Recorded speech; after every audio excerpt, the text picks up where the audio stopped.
The NFL's Black Monday is underway, and it took absolutely no time for it to surprise us. We got all that and much more on today's episode of the Peacock Williamson NFL Show.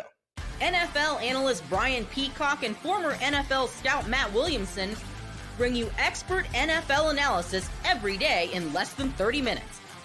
Get an inside look at the NFL on the field and in the front office with elite breakdowns to next-level analysis and in-depth information only for the real NFL fans. This is Peacock and Williamson, and it starts now. What's going on, NFL fans, and welcome into another episode of the Peacock Williamson NFL Show. We are your hosts, Matt Williamson, former NFL scout, myself, Ross Jackson, NFL expert here on the Locked On Podcast Network. Still filling in for Brian Peacock, who is away for now. We will break down a lot in today's episode as Black Monday is officially underway and the NFL regular season, for most of us, is mercifully over. And so we're going to dive into a lot of different things here. Matt and I have some scuttlebutt, some rumors to share when it comes to the coaching searches that are already ongoing. We're going to dive into the Lions coordinators who might have saved their best interview material for last in a phenomenal win over the Minnesota Vikings in what was the biggest game of the year between 2-14 and two teams on Sunday Night Football. But Matt, we're going to get everything started here with the Black Monday moves that have already happened. And I don't know about you, but one of them really surprised me. We're going to dive into all that on today's episode. We thank you very much for making us your first listen and for being an everyday or here on the show. And of course, today's episode brought to you by friends over at LinkedIn that want to help you find the qualified candidates you want to talk to faster for the jobs that you're hiring for. Just head over to linkedin.com/LockedOnNFL to post your job for free. Terms and conditions apply. Matt, were you as surprised as I was when the New England Patriots just moved on from Jerod Mayo like right after the game? I was, and immediately you think, oh, we're trying to tank. You won. Now you're in trouble. We don't have the first overall pick was my first thought, but I don't think that's true. I mean, I probably shouldn't lead with that. I'm sure the Kraft family didn't say you have to lose or you're gone. You know, it probably isn't the way it went.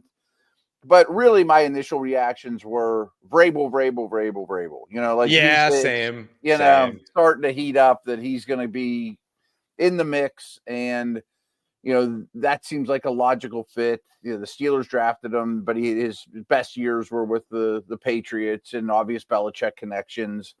I don't know if that's good or bad, though. I mean, is Bill thrilled with the Patriots? And why not hire Vrabel a year ago if you were so in love with him? That's my thing. Like, what's the difference? What's the difference between the former linebacker that's a good culture builder and the former linebacker that's a good culture builder? Like, what are we doing? What are we doing?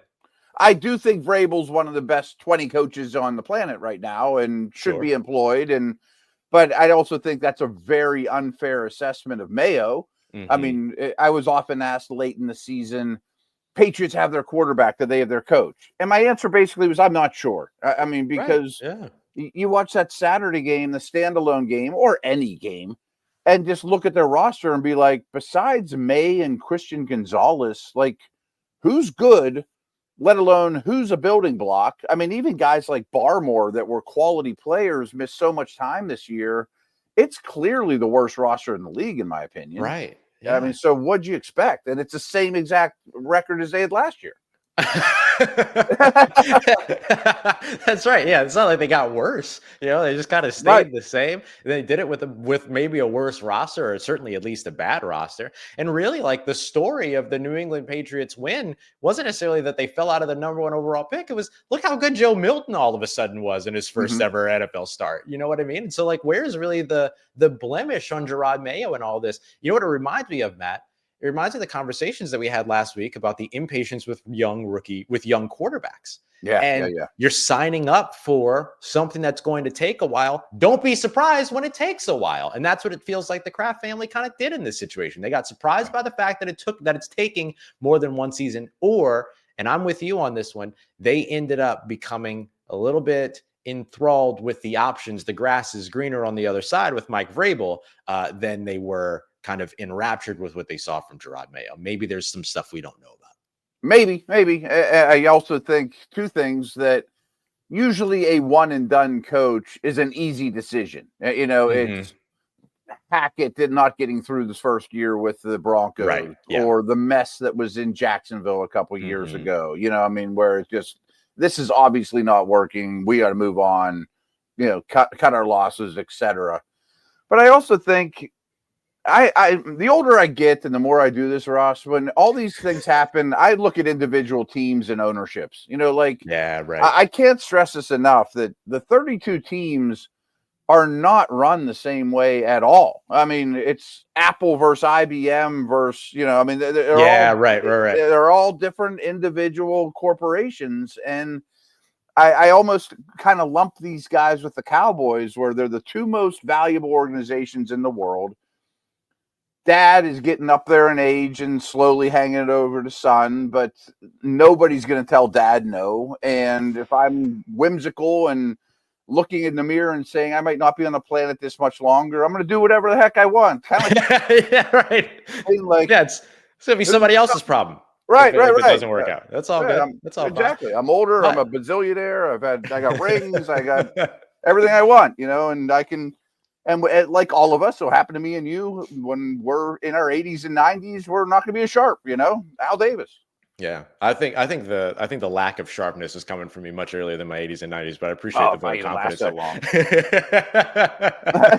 That's the way I feel too. I'm not even sure I make it. But when it comes to this one too, I think that the other question mark is, does the New England Patriots making this move away from Jerod Mayo after 1 year show a lack of patience that might then be undesirable for a potential head coaching candidate? But I think something that you said kind of answers that question for me already, which is that along with the Dallas Cowboys, they're the biggest name in sports, right? Yeah, they're like one of the biggest franchises. So I think that ends up kind of, eclipsing a little bit the show of impatience. And especially if you can use it and say, look, Mike, we did this for you, then all of a sudden it becomes maybe a bit of a bargaining chip, perhaps. So one thing BP and I do usually this time of year, or when we know jobs are going to come up, is I build a criteria. Like if I were the head coaching candidate, what are the 5 things that are most important to me? And ownership and quarterback would be right at the top of the list. For sure. I don't know that ownership's as strong of a positive column as people think, but I think quarterback is, stronger than ever, because other things are cap space, draft picks, what's on the roster, talent, who's in the division, that type of thing too. It's a pretty attractive job. I mean, especially you got a pretty empty handful of cards to build what you want, Yeah. And especially when you get to a situation here to where you're talking a little bit about, the Patriots going after Mike Vrabel, who's going to get a lot of attention.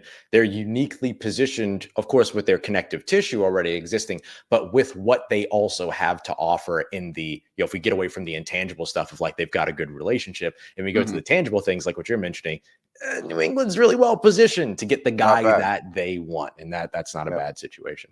One other job real quick, Ross, would it shock you though, to go defensive minded head coach to defensive minded head coach to defensive minded head coach? That's not how the league usually works. Maybe in today's NFL. Yeah, maybe in today's NFL. But that first guy did win a few games. Right. Yeah. But I think you could. Yeah, I think he did okay. I think you can make the argument though that Vrabel is a slight departure from defensive-minded head coach because he's a little bit more of kind of that figurehead head coach. I think if he can go out there and find the coordinators on either side, then I think that maybe you maybe take a little bit of a departure away from that. He tried to do that in Tennessee, ended up getting frustrated and took the job himself over on the defensive side. But I think that they might be able to say, we would like for you to be the figurehead, the leader, the guy, and then we'll get coordinators to do the coordination. You focus on the coaching. That's the way that I would approach it if I were them. Last nugget too is, Ohio State winning game after game in this playoffs probably means Vrabel's not going back to that job. Maybe that's off the table now too. Yeah, that's a really, really good point too. So we'll see where things go when it comes to that New England Patriots coaching search. But we think Mike Vrabel's kind of going to be the guy. We'll see. We'll see where things go. Coming up next, another job opened up. That was the Jacksonville Jaguars this morning, and one candidate's already put some of his best tape on film that could potentially land him that job almost as quickly as possible. We'll get to that next as we continue on with today's episode of the Peacock Williamson NFL Show here on the Locked On Podcast Network, your team every day. Today's episode of the Peacock Williamson NFL Show is brought to you by our friends over at LinkedIn. While NFL teams are utilizing all of their connections to hire and fill positions of need, you can do the same thing. If you're a small business owner and you've got some positions to fill, LinkedIn Jobs is going to help you find those quality candidates you want to talk to faster. And here's the thing, they'll do it for free. One of my favorite facts around LinkedIn. Look, 72% of small businesses say that they find qualified, highly qualified candidates through LinkedIn. Not just candidates, not just names and warm bodies, people that can actually do the job. How do they do that? Well, there's over 70 million people using LinkedIn. They have data that only they have access to, and they'll help you find the best candidates. I used to use LinkedIn to find jobs. Now you can use LinkedIn to fill jobs if you've got them open as a small business. So go and check them out today. You can post your job for free at linkedin.com/lockedonnfl. That's linkedin.com/lockedonnfl to post your job for free. Terms and conditions apply. Today's episode brought to you by friends over at Rocket Money.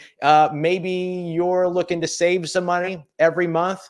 Well, Rocket Money can help you do that because Rocket Money will go through and get rid of some of those unwanted and forgotten about subscriptions that you're still paying for. Look, I tried Rocket Money not too long ago, and they helped me out big time on a month-to-month basis by getting rid of those monthly subscriptions that I completely forgot about. And I'm a man of pride, of hubris, unfortunately. It's all there, and I thought there wasn't going to be any. Oh, no, I'm not paying for any unwanted subscriptions. I pay too much attention. I would never do that. Wrong. I was wrong. I was very wrong.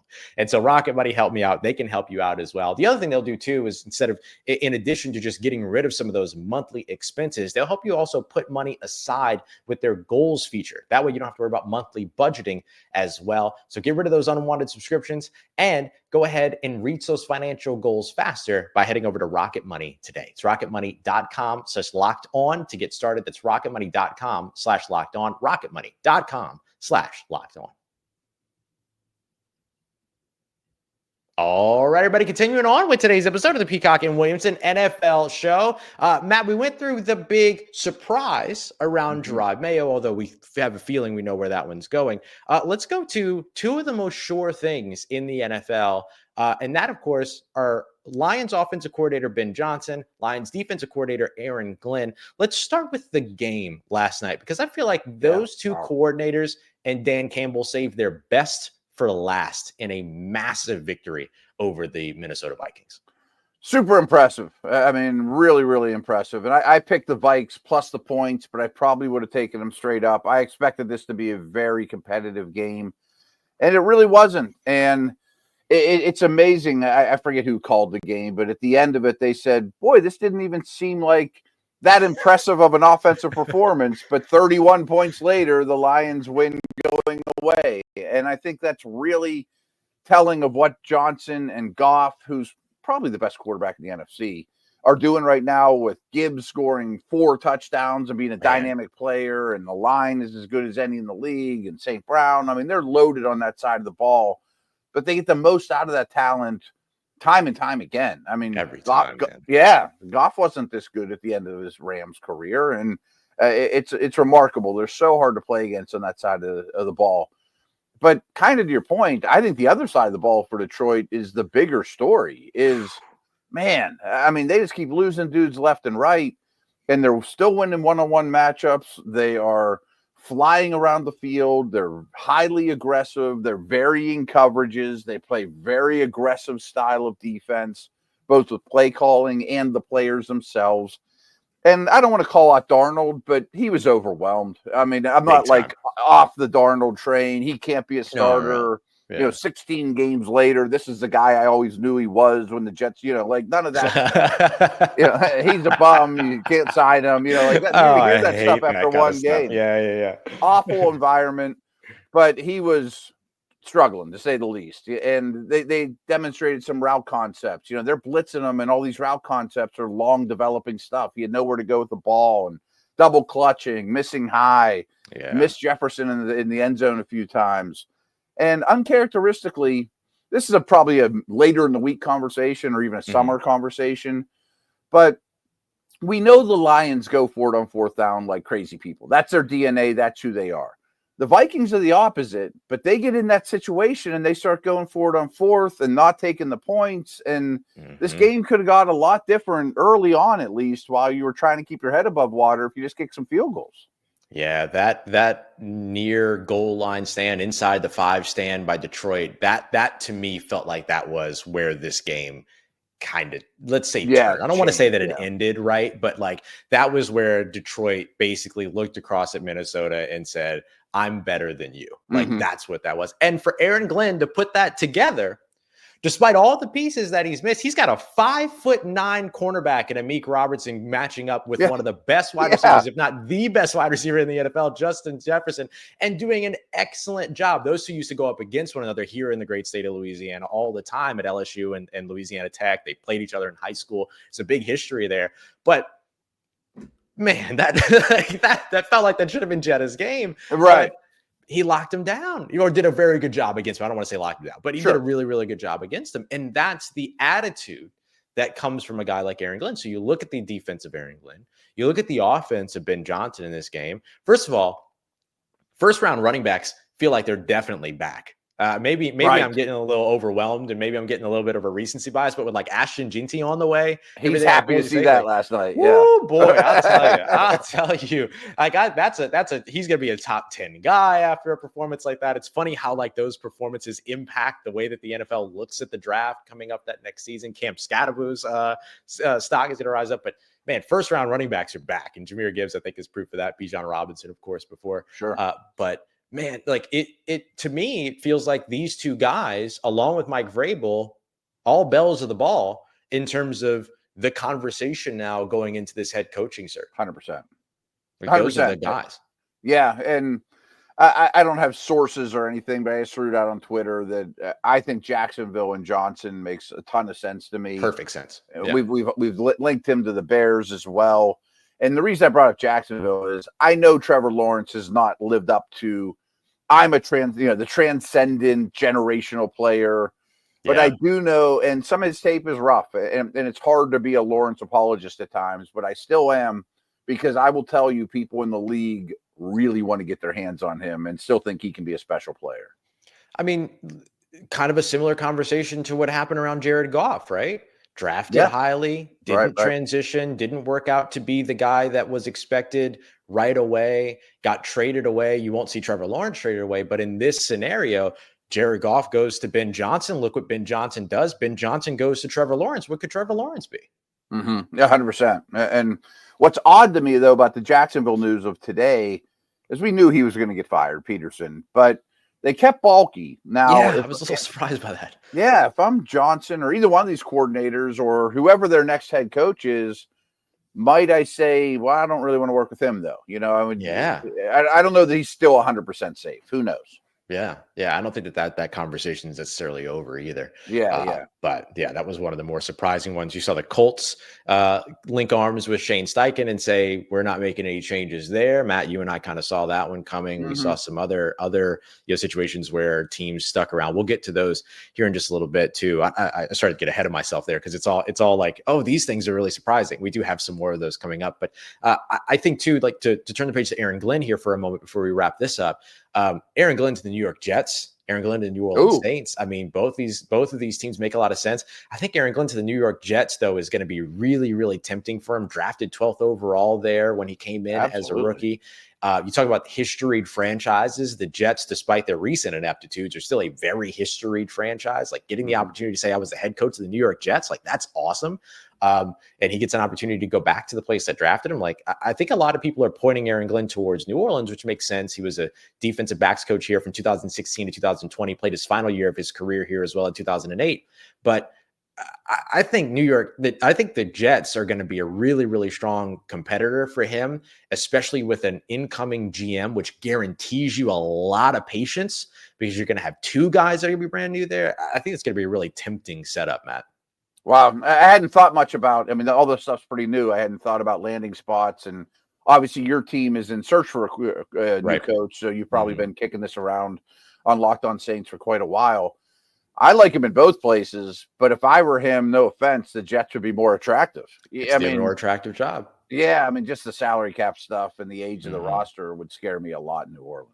Yeah. I think too, like the thing with the Saints is that like that stuff will be cleared up within the next couple of years. So that Yeah, also buys you some patience and everything like that. But when you just see the recent impatience around the NFL, that's the type of thing that you look for when you're not the top coaching candidate and you're still looking for a good place to land that's going to give you patience. But when you have your pick of the litter, then I think that the conversation becomes a little bit different. And that New York Jets landing spot, I think, is going to be really, really tempting for Aaron Glenn. And no matter really what happens to the Lions in the postseason, I think he's going to have a lot. Both these coordinators are going to have a lot of say of where they go. They're not going to just have to accept the last open job, Absolutely. I'm with you 100% on that. Coming up next, let's get to more coaching scuttlebutt, because just as much surprise as we got from some of the firings, there's going to be surprise around some of the retention as well. Let's get to that and much more here as we wrap up today's episode of the Peacock and Williamson NFL Show, part of Locked On Podcast Network, your team every day. Today's episode brought to you by our friends over at FanDuel. It's a perfect time to get involved over at FanDuel because the NFL playoffs are right around the corner. But don't worry, you're not just limited to the NFL. You can get in on the NBA or anything else going on around the world. The sports, the selections and possibilities over at FanDuel are endless. You can go and check them out today. You can get in on lines, spreads, player props, live betting. I like the drive bets. They bet like, oh, this drive's going to end in a field goal. This is going to end in a touchdown. I love that kind of stuff. So you can get in on all of that over on FanDuel today. And if you're a new customer, it's a great time to go and find a favorite and bet on them outright. Because if you put $5 down as your first ever bet over on FanDuel and you win that bet, you get $250 in bonus bets. All you got to do is win that first $5 bet. So go and put $5 on a heavy favorite and walk away a winner over at FanDuel, America's #1 sportsbook. All you got to do is head over to FanDuel.com to get started. That's FanDuel.com for your chance at $250 in bonus bets today. FanDuel, where you can make every moment more with an official sportsbook partner of the NFL. All right, everybody, wrapping up today's episode of the Peacock and Williamson NFL Show. Matt, we were surprised by Jerod Mayo being fired, but there are some retentions out there that were a little surprising, I think, as well. We saw the Colts link arms with their head coach and owner. We saw the Miami Dolphins link arms with Mike McDaniel, and we watched, I think, maybe the most surprising for me, the New York Giants linking arms with Brian Daboll and Joe Schoen and saying that they're not making a change at head coach or general manager. Would you agree that that's the most surprising one? Yes, especially Schoen. That one I thought was, well, he might keep Daboll, but he's going to go and they're going to revamp the front office. I gave Daboll about 50-50. Although the last week or two, the Giants got a little more respectable. They weren't the worst team in the league there as they were for about a 10-week stretch. That's true. That's true. And I think that goes a long way. I mean, they were embarrassing for a while, and at least they ended on a semi-good note. I do think he's a good coach, though. I mean, at least he's a good offensive mind. I don't have a problem running it back with Daboll, and maybe I would lean that way as well, at least one more year.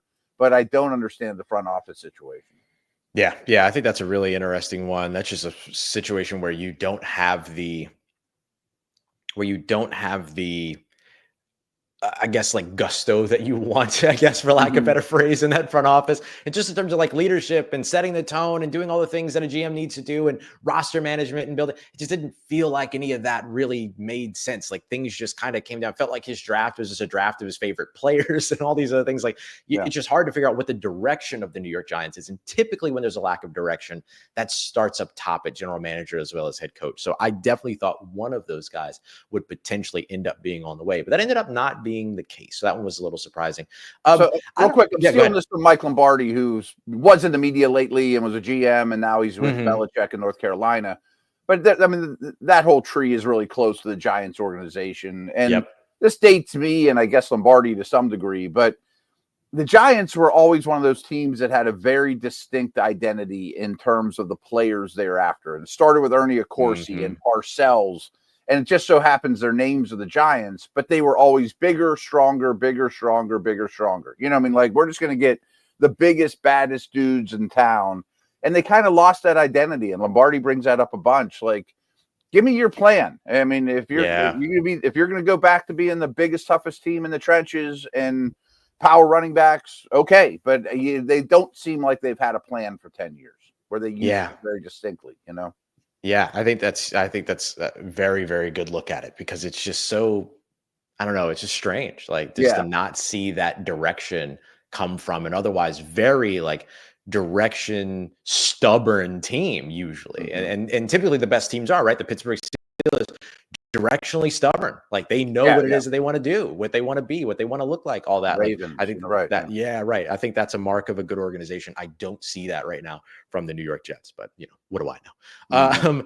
One name that has popped up a lot, Matt, that I'm really interested in, and has popped up more than I thought that he would.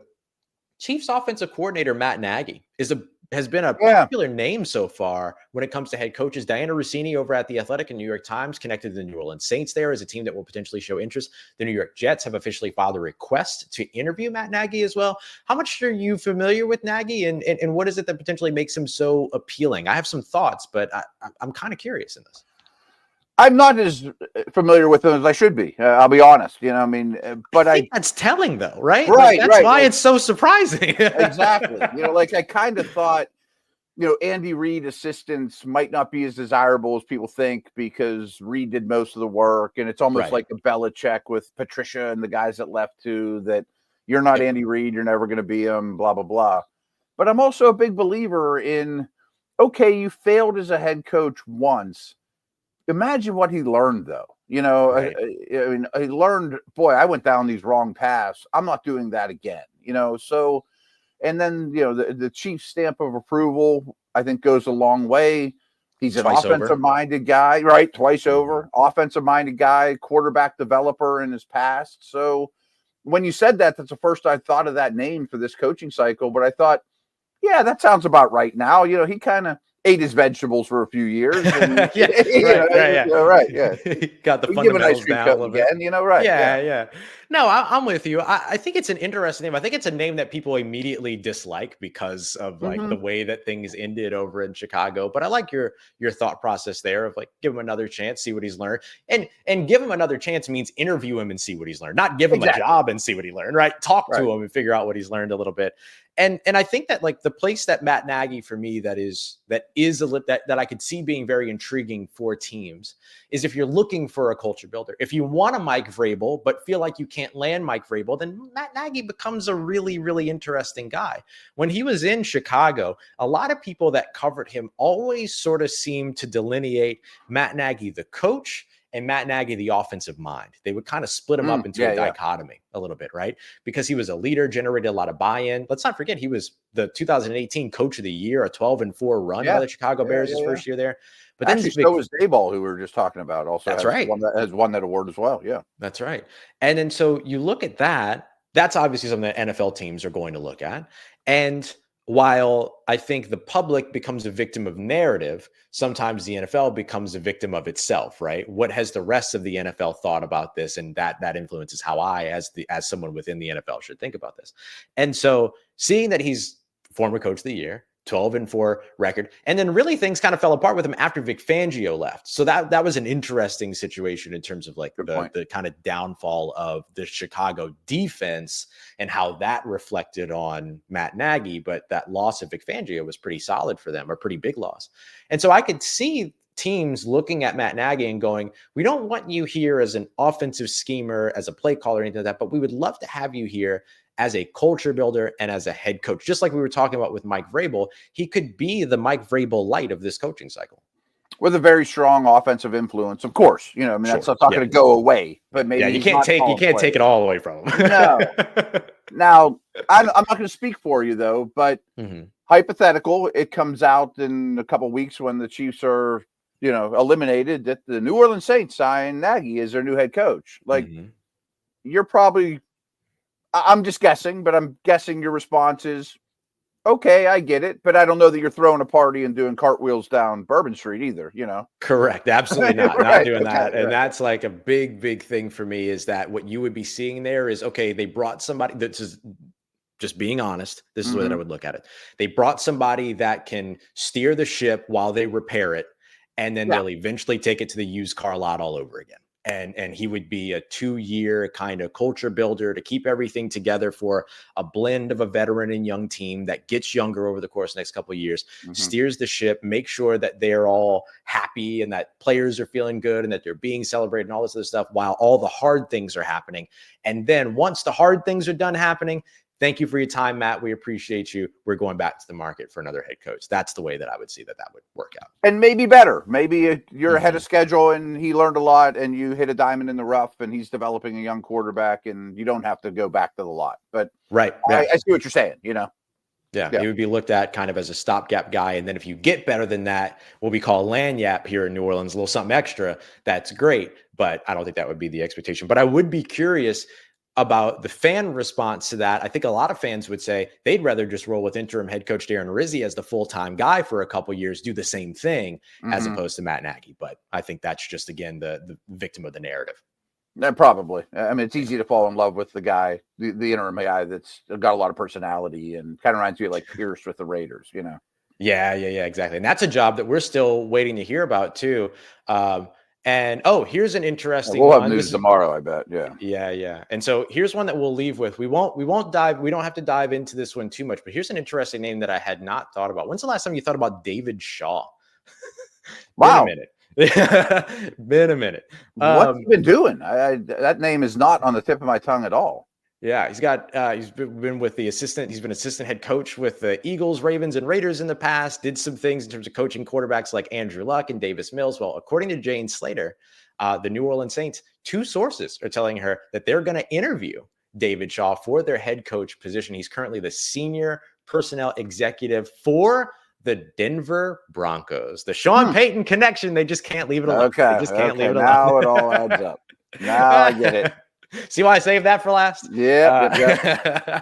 So that's some late breaking news here. We can dive into that conversation a little bit more tomorrow, as well as any other new names. By the time that you're watching or listening, we got playoff brackets. We got all kinds of good stuff. Tyreek Hill wants out of Miami. There's a lot going on. That's right. There's so much. So any of that late breaking stuff after this, we'll be back to cover it all tomorrow. And of course, we're definitely going to hit that Tyreek Hill story because my goodness, the public displays of I'm out of here-ness in the AFC South are kind of wild. So, or excuse me, the AFC East have been kind of wild. So we'll dive into all that on tomorrow's episode. We appreciate you very much for joining us. For Matt, that we are always very happy to have you here as your first listen and as an everydayer. We thank you very much. We'll see you here again soon on the Peacock Williamson NFL Show, part of Locked On Podcast Network, your team every day.